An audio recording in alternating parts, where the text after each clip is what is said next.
On the morning of the 5th of March, 1804, just 16 years after the first convict fleet's arrival in Australia, the sound of musket fire echoed across the hills northwest of Sydney. It marked the largest convict rising in Australian history. But the 300 men who'd risen up were not your run-of-the-mill criminals. They were seasoned Irish revolutionaries who'd already fought British Redcoats during the 1798 United Irishmen revolt. And now they were making a bid not just for their own freedom, but also Ireland's, on the other side of the world. This is the story of the Castle Hill revolt, when British Redcoats and Irish rebels clashed in Australia at what the convicts called the Battle of Vinegar Hill. Claimed for Great Britain by Captain James Cook in 1770, the very first European settlers to arrive in Australia were that first fleet bringing convicts to New South Wales in 1789. By 1804, New South Wales housed approximately 5,000 Europeans. Of these, 3,500 to 3,800 were convicts, roughly three-quarters of the entire population. This wasn't a normal society, it was essentially a massive open-air prison. The free population of just 1,200 to 1,500 people included military officers, government officials, a handful of free settlers who'd only begun arriving in 1793, and emancipated convicts who'd served their sentences. Indeed, convicts wouldn't become a minority in the Australian population until the mass immigration fueled by the gold rushes of the 1850s. Nearly half of the free population consisted of the military garrison responsible for guarding the convicts. The New South Wales Corps had specifically been recruited back in Britain in 1791 to garrison the penal colony. They had been recruited from half-pay officers, troublemakers, soldiers paroled from military prisons, and men with few prospects who were gambling on making fortunes in the colony. Numbering 608 men by 1802 and spread out guarding the various convict settlements, they would be nicknamed the Rum Corps due to their involvement in the lucrative rum trade in the colony, which says a lot about their attitude. Having said that, by the time of our story, most had been professional soldiers for anything up to 20 years. But it was the composition of the convict population that created the perfect storm for rebellion. Since 1791, Irish convicts had been transported to Australia. By 1804, they represented roughly a quarter, or 1,000, of the convicts in New South Wales. Initially, they, like their British counterparts, were common criminals, but since 1798, that had changed. Following the failed United Irishmen rebellion of 1798, approximately 600 Irish political prisoners were transported to Australia, and at least 325 of these were veterans of actual military campaigns, men who had commanded troops, planned operations, and fought pitched battles against British forces. On arriving in Australia, the vast majority of these prisoners were sent to work on the government farm at Castle Hill, about 35 kilometres or 20 miles northwest of Sydney. By 1804, this farm housed 474 convicts in close quarters. The conditions they faced were deliberately harsh. Convicts worked from sunrise to sunset, 6 days a week, performing back-breaking labour, cutting trees, hauling carts, making bricks, quarrying sandstone. Punishment was savage and arbitrary. Standard discipline included 50 lashes with the cat o' nine tails, enough to strip skin from the man's back. Irish convicts faced double discrimination as both convicts and Irishmen. The colonial authorities viewed them with particular suspicion, treating them as ideologically dangerous traitors rather than mere criminals. Their concentration at Castle Hill, whilst convenient for work projects, was also a volcano waiting to explode. The spark that ignited rebellion came from halfway round the world. On Sunday, January the 22nd, 1804, a whaling ship called the Ferret arrived in Sydney Harbour, carrying newspapers from London, dated as recently as August the 22nd, 1803. Don't forget that in those days of sailing ships, communication between Britain and Australia took months. These papers brought electrifying news. Robert Emmet had staged another uprising in Dublin. Robert Emmet's rebellion in July 1803 had been a catastrophic failure. Instead of hundreds of supporters expected, only 80 men showed up at his Dublin depot. The uprising collapsed into street skirmishes before the rebels dispersed. Emmet was captured, tried for high treason, and executed by hanging and beheading in that September. But the failure didn't diminish its impact on the Irish convicts at Castle Hill in Australia. In fact, the newspaper reports that they were reading were written before Emmet's execution. To those convicts, the flame of Irish Revolution was still burning brightly. It convinced the convicts that they needed to escape Australia and return to Ireland to join what they believed was an ongoing revolution. Leading this response was Philip Cunningham, a publican from County Kerry who had served as a United Irishman captain during the 1798 rebellion. After that failed uprising, Cunningham had reorganised the United Irish network in Southern Ireland during 1799. Captured and charged with sedition, his death sentence was commuted to transportation for life. Even during the voyage to Australia, Cunningham had been remarkably active in a violent mutiny aboard the transport ship named Anne in July 1800, where one ringleader was executed by firing squad. By 1804, despite holding the trusted position of overseer of government stonemasons, Cunningham remained an unrepentant revolutionary. Joining him were William Johnston, another 1798 veteran, and Samuel Humes, a Protestant United Irishman from Northern Ireland, who had also risen to the overseer of carpenters. Their plan was breathtakingly ambitious. The rebels intended to coordinate simultaneously across multiple locations. The 474 Castle Hill convicts would break out and march to gather weapons and recruits from surrounding settlements. They would then link up with nearly 1,100 sympathisers from the Hawkesbury River area slightly to the north, and then march to the small settlement of Parramatta and on to Sydney itself. There, after capturing key officials, the rebels would proceed to Sydney Harbour, seize ships and sail home to Ireland to rejoin what they believed was Emmet's continuing revolution. The communication network was elaborate. Couriers carried coded messages between settlements with different groups assigned specific roles and timings. The signal to begin would be a fire at Castle Hill, visible to the coordinated groups across the region. Cunningham's secrecy was so successful that authorities only learned of the conspiracy on the very evening before the rising took place. Two conspirators, an Irish overseer named Sloane and another Irishman, Lewis Bolger, at the last minute gave the authorities a crucial warning. Meanwhile, John Griffin, one of his couriers tasked with alerting rebels at Windsor, Parramatta and Sydney, was arrested before he could deliver his messages. Unaware that the authorities had been tipped off and that many potential rebels hadn't received their orders, Cunningham went ahead with his plans. At 8 o'clock on the evening of March the 4th, 1804, John Kavanagh set fire to his hut at Castle Hill. It was the signal to the surrounding settlements. The largest convict rebellion in Australian history was on. As Kavanagh's hut burned, Philip Cunningham rallied his fellow convicts with the stirring cry that had echoed across Ireland 6 years earlier: death or liberty.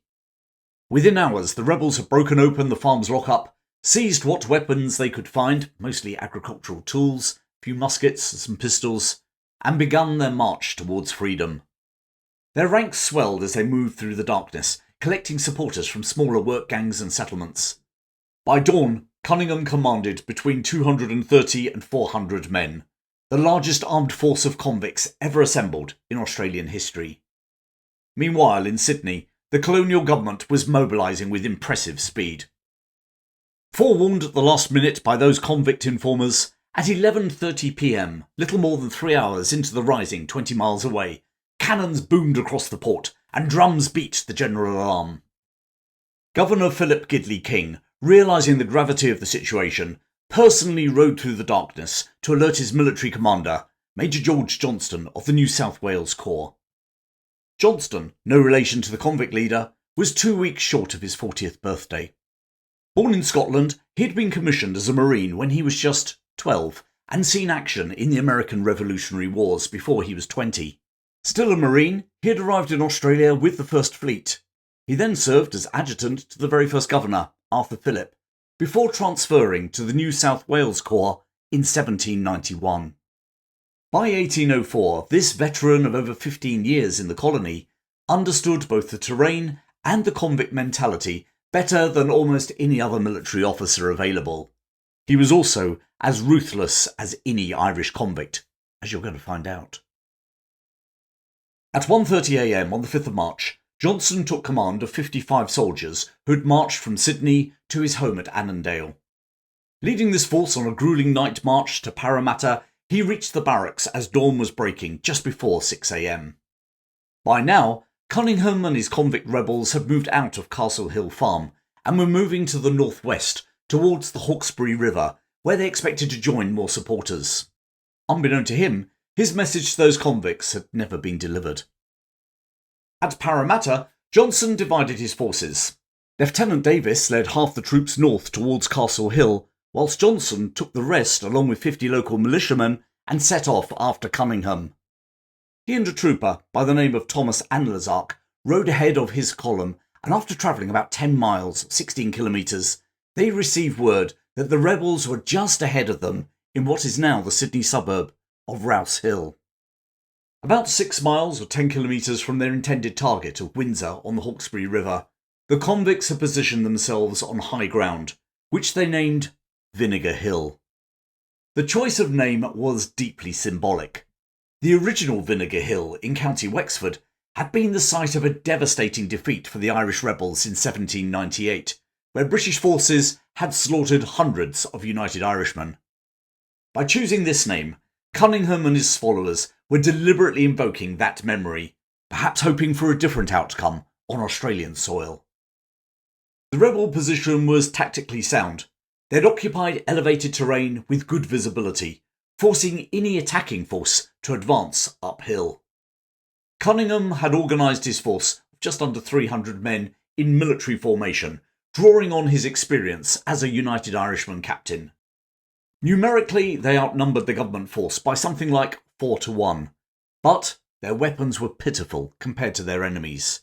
Agricultural implements, a handful of muskets, and makeshift spears against the disciplined firepower of Johnston's troops. What happened next would become one of the most controversial episodes in early Australian military history. Johnston sent a mounted trooper to demand surrender, promising the governor's amnesty for those who submitted early. When this failed, he dispatched Father James Dixon, an Irish Catholic priest who'd been allowed to celebrate Mass with the Irish convicts and whom the British suspected of encouraging the rising, to appeal to the rebels' religious sentiments. Neither approach succeeded. Cunningham's response was uncompromising: death or liberty, and a ship to take us home. Johnston then rode forward under a white flag of truce. The rebels called to him to come amongst them, but Johnston replied that he was within pistol shot and posed no threat. Their commanders should come out to speak with him where he was. Eventually, Philip Cunningham and William Johnston advanced from the rebel lines for what both sides understood to be a parley under the protection of that white flag. As Cunningham and Johnston approached under the flag of truce, Major Johnston and Trooper Anlazark suddenly produced concealed pistols. Johnston put a gun to Cunningham's head and captured both rebel leaders, using them as human shields whilst retreating to his own lines. This act of deception enraged the rebels and even shocked some of the government supporters, but it achieved Johnston's tactical objective. With their leaders captured and the element of surprise lost, the convict army was thrown into confusion. Johnston immediately ordered his outnumbered troops to open fire. Quartermaster Sergeant Thomas Laycock directed over 15 minutes of sustained musket volleys into the rebel ranks. The convicts were hopelessly outgunned and tried to find any cover they could. When the order came to charge, Laycock led the assault with fixed bayonets. In the melee, Philip Cunningham was severely injured by a cutlass. The battle itself lasted less than 30 minutes, but the pursuit continued until darkness fell that night. Government forces, reinforced by additional troops arriving from Sydney, hunted fleeing convicts through the countryside with systematic thoroughness. The casualty figures tell the story. At least 15 rebels died in the initial engagement, with estimates suggesting 39 total convict deaths, which included those killed during the pursuit. Many more were wounded, and over 40 were captured.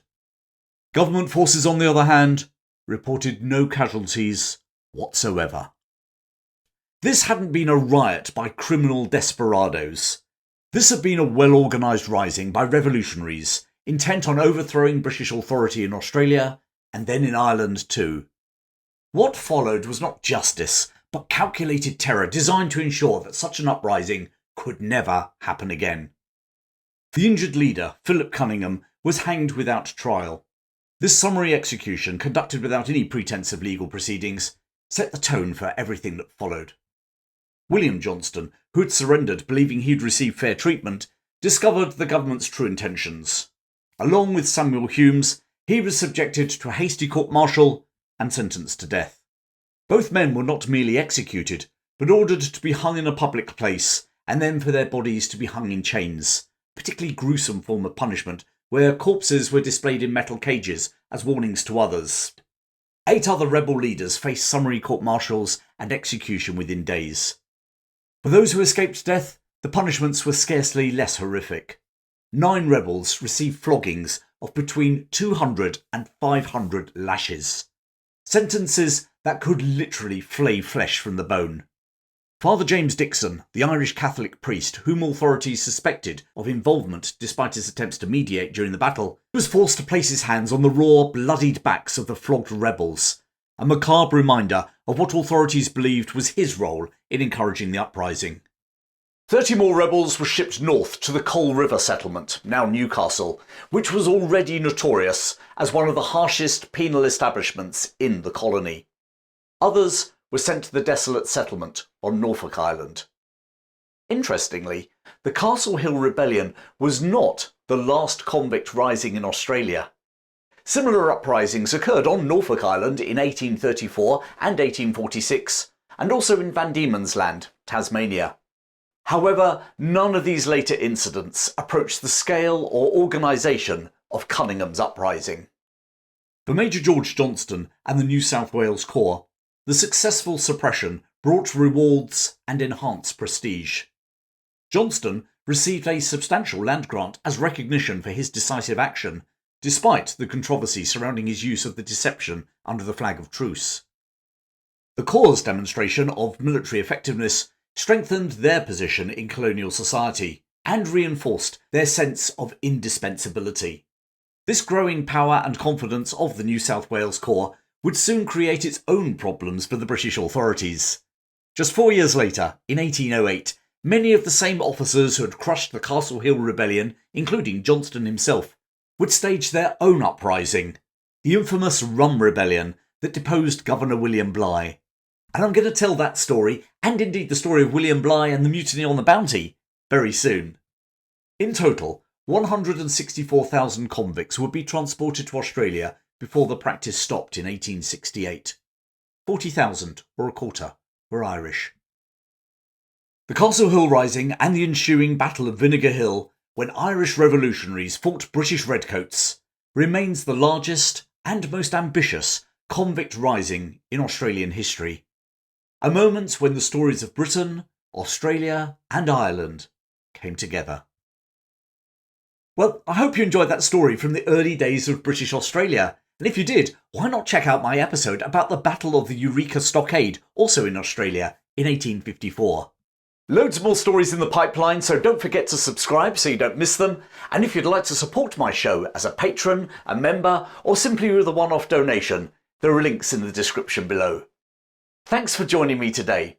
Keep well, and I look forward to sharing more stories from British history with you very soon.